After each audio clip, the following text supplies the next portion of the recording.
Orthodox fasting, a spiritual practice in light of the Bible. Fasting, an ancient and profound practice in the Orthodox Christian tradition, carries deep significance and plays an essential role in the lives of the faithful. While it is a personal and spiritual experience, fasting is not done to impress others or seek public recognition, but rather to strengthen one's relationship with God. In this article, we will explore the importance of fasting in the Orthodox tradition and reveal its strong connection to the teachings of the Bible.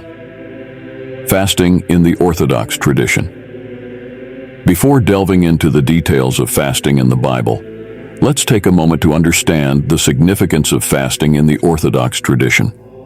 Fasting is not merely a period of dietary abstinence. It is also an act of personal worship and an effort to cleanse the body and soul to make room for the presence of God. It is a time when the believer refrains from worldly pleasures to delve deeper into prayer, meditation, and the deepening of faith. The Bible and fasting. Isaiah 58. The righteous path of fasting. One of the Bible verses supporting the practice of fasting is found in Isaiah 58. Is not this the kind of fasting I have chosen? To loose the chains of injustice and untie the cords of the yoke, to set the oppressed free and break every yoke? Is it not to share your food with the hungry, and to provide the poor wanderer with shelter? When you see the naked, to clothe them, and not to turn away from your own flesh and blood? This passage underscores that fasting goes beyond mere dietary abstinence. It involves acts of compassion and charity. It is a call to share food with the hungry, clothe the naked, and help the oppressed. Therefore, fasting is not limited to abstaining from food, but also entails acts of kindness and mercy.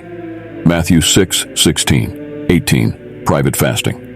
In Matthew 6:16-18, Jesus cautioned his disciples not to fast for public display.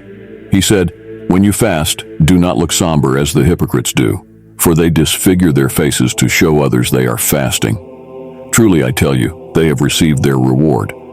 But when you fast, put oil on your head and wash your face, so that it will not be obvious to others that you are fasting, but only to your Father who is unseen. And your Father, who sees what is done in secret, will reward you."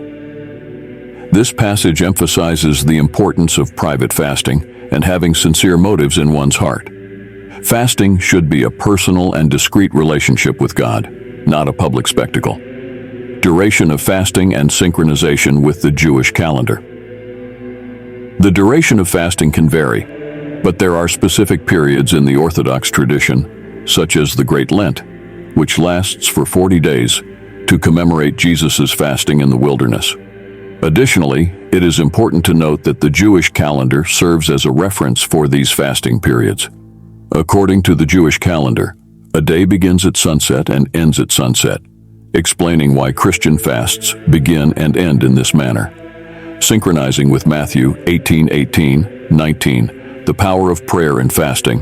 In Matthew 18:18-19, Jesus says, "Truly I tell you, whatever you bind on earth will be bound in heaven, and whatever you loose on earth will be loosed in heaven. Again, truly I tell you that if two of you on earth agree about anything they ask for, it will be done for them by my Father in heaven." This passage highlights the power of prayer and communion. It illustrates how believers can bring their prayers during fasting to seek God's blessings.